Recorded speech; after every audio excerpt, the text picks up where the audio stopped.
ito na po yung big girl ko. Say hi, Yuri. Hi. Ayan na po ang big girl ko. I already had fun at school. You have fun to the school? Huh? What are you doing to the school? Play puzzle. Play puzzle? 3, 2, 1. Loading. Complete.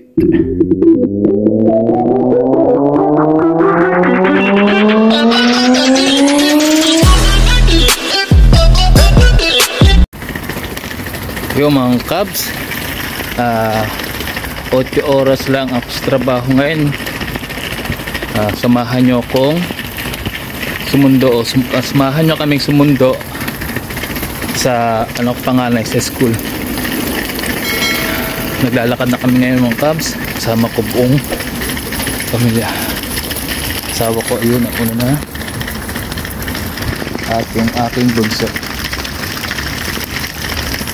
Yung bunso ko.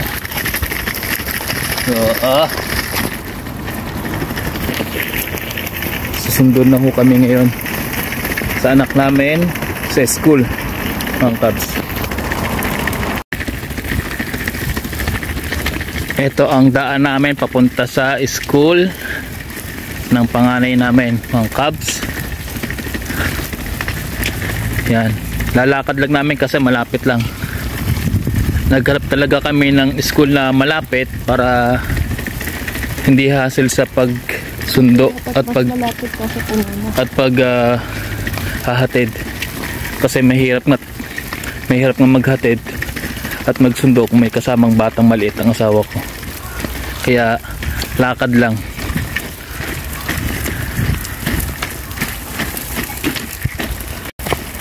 Katulad niya mga Cubs, ito school din para sa mas maliit, 3 and below lang po. Tapos yung katabi rin po mayroon ding school. Ito katulad niyan po, 3 to 6 years old din po to. Kaya lang nahuli po dyan yung anak ko nung pumasok, kaya hindi po namin na-enroll dyan.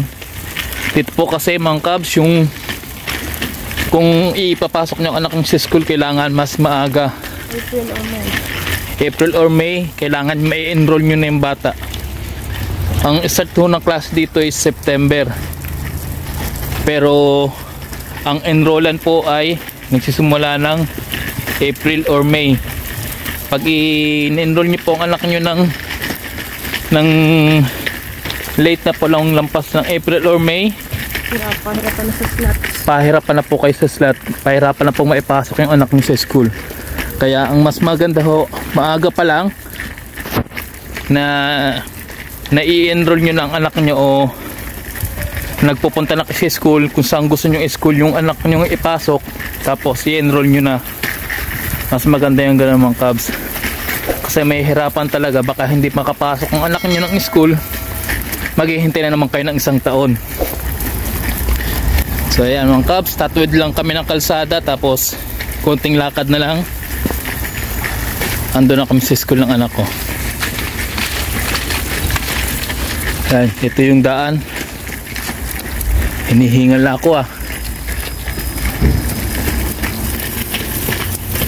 Kakain ko lang kasi mga Cubs, kaya medyo hinihingal ako.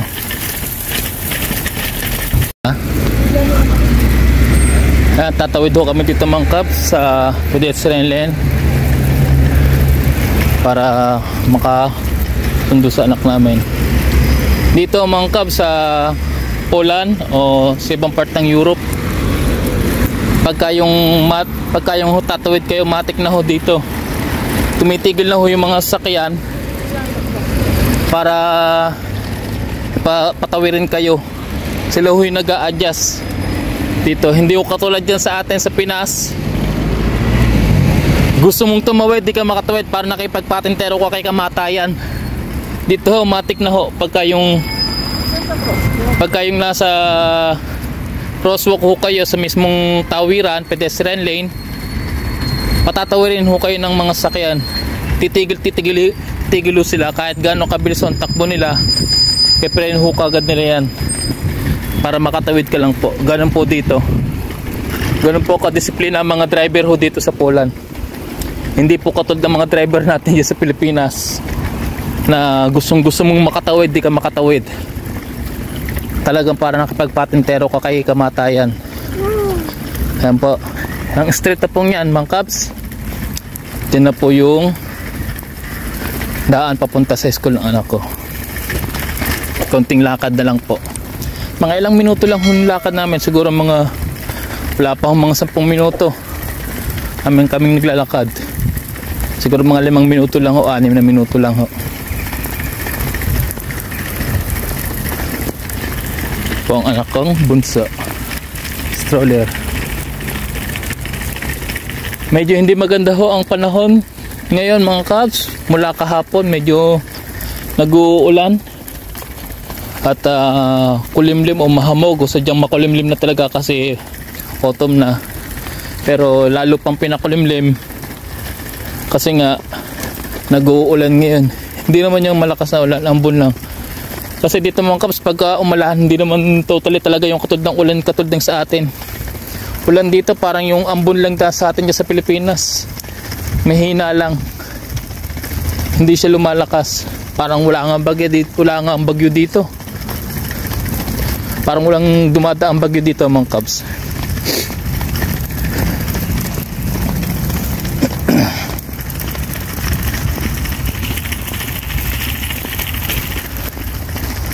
Yan. Ito itong building naman pong to ay mga apartment. Kung mga nakikita nyo yung mga building na yan mga kabs, yan po ay mga apartment dito na paupahan.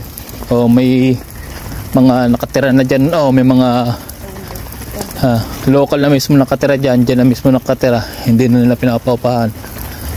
Dyan na ho sila nakatira talaga. Yung iba nangungupahan ho dyan, o apartment na nga kung tinawagin natin ay flat.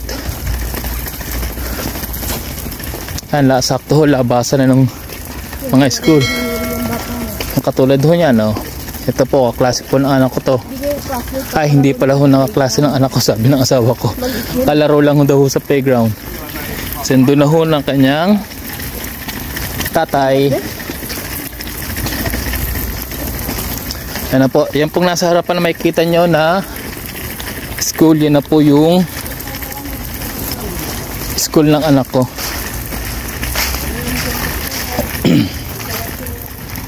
Yan. Dito po yung playground na malapit sa school ng anak ko. Dito po lagi nagpupunta ang anak ko. Dito po lagi naglalaro ang anak ko. Oras pa lang siguro siya naglalaro sa likod. Tapos itong mismo ho sa school, may playground din ho. Pagka yung oras ho ng school pa o yung nasa loob po ho ng klase sila, dyan ho sila naglalaro sa loob ng school sa playground ho sa likuran. Kung kita nyo po mga kabs, yun po, yung may green. Tapos pagtapos po yung klase, dito na po sa labas. Yan. Labasan na po yan po mga kabs, kung kita nyo. Ito na yung mga bata.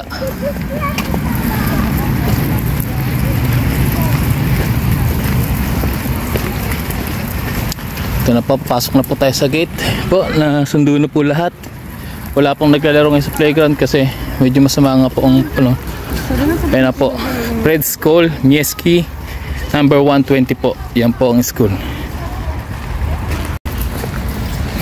Yan, andito na po kami mga kabs. Ay, iwanan po namin dito yung aming stroller ng anak namin kasi bawal pong ipasok sa loob, kaya dito lang po sa labas. Ayan po, kinuha na po namin. Hindi naman po kasi mawala yan, kaya pwedeng iwanan sa ano kasi bantay sarado naman po yan dito sa loob. Tapos pindutin po ito para makapasok sa loob. Ayan, dito na kami sa loob mga kabs. Tatime out na po namin ang namin mga kabs. Pero kailangan pang may sabihin. Dito ho, sabihin mga kabs. Dzień dobry. A gdzie jest wasza? Urobiłaś Amelka takie coś? Nie, wtedy nie było. A chora byłaś pewnie. Non dici? Yan, kailangan pong sabihin din yung susunduin na po yung anak namin. Ito na po yung big girl ko. Say hi, Yuri. Hi. Yan na po ang big girl ko. I already had fun at school. You have fun to the school? What are you doing to the school? Play puzzle. Play puzzle? What are you doing to the school? I play puzzles, play in the playground. Then I just move in the grounds. Then I just go back in school. Then what? And think the party time. The party time? Oh, we're study skis. Sa change clothes ka na. Nandito na po kami, Mang Kap. Yun na po. Ito po yung pinaka-room o pinaka-locker room ng mga estudyante po dito. Ang nanay at tatay po, mga parents po, is bawal pong pumasok doon mismo sa loob ng klase ng mismong loob ng room ng school. Hindi po inaalo po. Hanggang dito lang po talaga sa loob ng klase. So, pati yung teacher po, hindi pa namin namimit. Ang namit lang po namin dito is yung principal. Pero yung teacher po, hindi pa namin namimit. Ganun po dito mga Cubs. Kasi yung teacher lagi hula sa loob ng room. Tapos, pag susundin nyo nga lang yung anak nyo, sabihin nyo nga lang doon sa mic na nakakita nyo sa video, doon sa bago namin masundo yung anak namin, bago namin makita yung anak namin, sinasabi muna namin doon na sunduin na namin yung anak namin. Sabihin nyo lang yung pangalan ng anak nyo at nauwi na siya. Doon ang pamukha. Tapos sa inyo, nagpapalit na po ng gamit ng anak ko, tsaka ng susuot na po ng kanyang jacket at school shoes. So mga Cubs, ayan pa mga Cubs, ay pakal pa.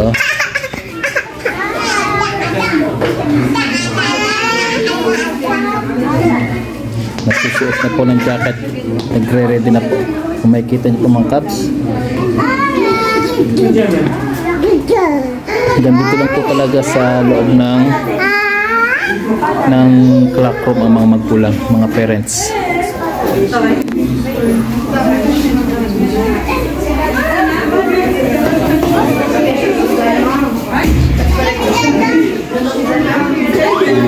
Ito niya yun po yung labas. So yun po.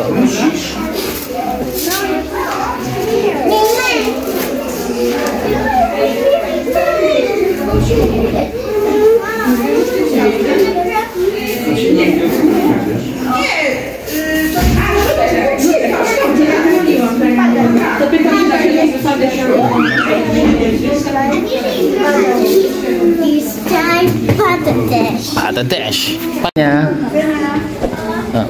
Uwi na po kami mga Cubs. Baka hindi na paglaruin sa school yung bata. Yeah! That is a surprise! Nasa labas na po kayo mga Cubs. Tapos Yuri! Tapos ito po, dito po namin makikita yung para saan yan? Yung meal of the day. Ito po yung mga pagkain na kinakain ng mga bata. First breakfast. Dito nyo po malaman po ano yung kinakain ng bata sa araw na to. Kasi ilalagay po nila dito. Drugi is śniadanie, second breakfast, and obiad is lunch. Ito nakalagay dito yung mga kinain. Lurubinan na mleko with milk, julik, maswo. Maswo is butter, jam, and yung fruit is banana. Cleve, bread, maswo, sawatas, what do you call this in English? Sawata, lettuce, yayko, egg, pomidor, paprika. Pomidor is a tomato. Ang fruit is grushki. It's a pear. Ito, krupnik zishimyanyaki. It's potato, rice, jasmine rice, riba. It's fish. May kanin yun. With butter. Meron silang rice, rice. With fish fillet. Then zurubka, salad. Pasolka, ishparagoba. Yung kanilang gulay is beans. Parang bagyo beans. Kompot, trushka kove, it's strawberry fruit juice. Yan po yung pagkain nila sa araw na ito mga Cubs. Everyday po pinopost po dito mga Cubs yung pagkain ng mga bata, yung kinakain ng mga bata sa buong maghapon dito. Binabayaran nila sa school. Kasi ito pong school na to, hindi po sila nag-aalaw ng pagkain ng mga bata na magbabaon dito. Kasi po may pagkain po talaga dito ng mga bata. Yun lang po yung binabayaran po dito sa school na to. Pero yung tuition po libre na. Mabayaran po lang talaga dito is yung pagkain nga lang po ng bata na everyday. For the whole month na po yun yung babayaran nyo. Around 300 zloty o 500 zloty. 200 pala sabi ng asawa ko. 200 zloty raw per month babayaran. 12 a day. Yun po yung babayaran. Pero yung school po libre na. Kaya sulit naman po talaga yung school na to. Malapit lang. Tapos maganda naman yung pagtuturo. Tapos okay naman sa anak ko yung mga estudyante, yung mga klase niya. Nag-i-enjoy naman siya. Lagi ko tinatanong yung anak ko kung kumusta yung school. Sinasabi ko ng anak ko okay naman daw po yung school, pati kung ano yung kinakain niya, kain niya naman daw po. Although minsan pagkain nga po ng local dito, pero ng Polish, pero nakakain niya naman po kasi nasanay na po ang anak ko. Tapos yung mga classmate niya, tinatanong ko kung okay naman to. Ang lagi kong sabi ng anak ko, marami na raw siyang best friend dito, marami na raw siyang kaibigan. Kaya okay naman po sa anak ko, walang problema. Kaya na baka susunod dito ulit yung mag-upgrade na yung anak ko ng mag next level na po sa kanyang school. Yuri, Dad, I got dirty in the playground. what?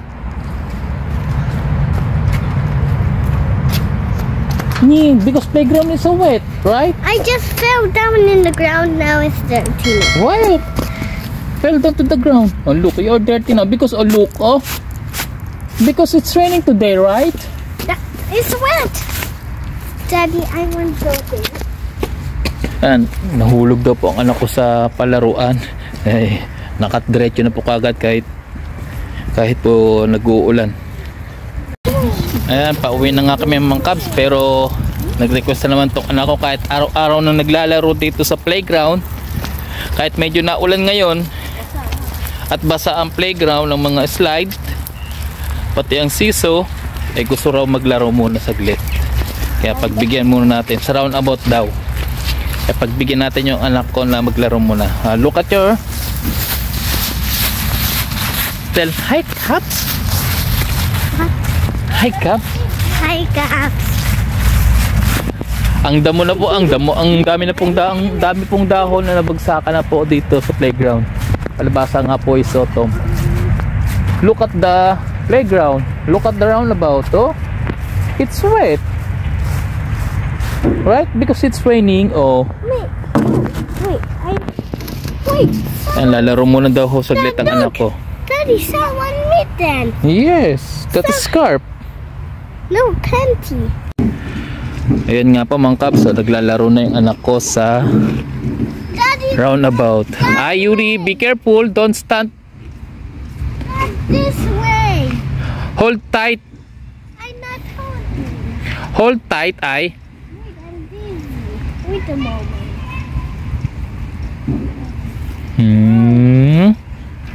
Mommy, where? Tapos ayun naman po yung aking bunso na doon sa swing.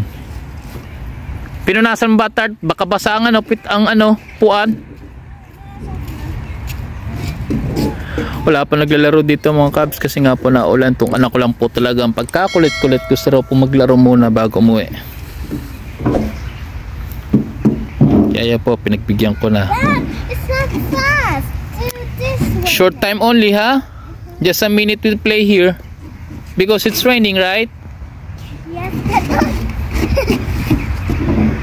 do it really fast. Don't. Okay. Really fast. I'm not. Tuwang-tuwa naman po ang isang bata. Oh, Yuri! It's okay. It's dirty. It's okay, Dad. It's fine. It's just fine. It's dirty.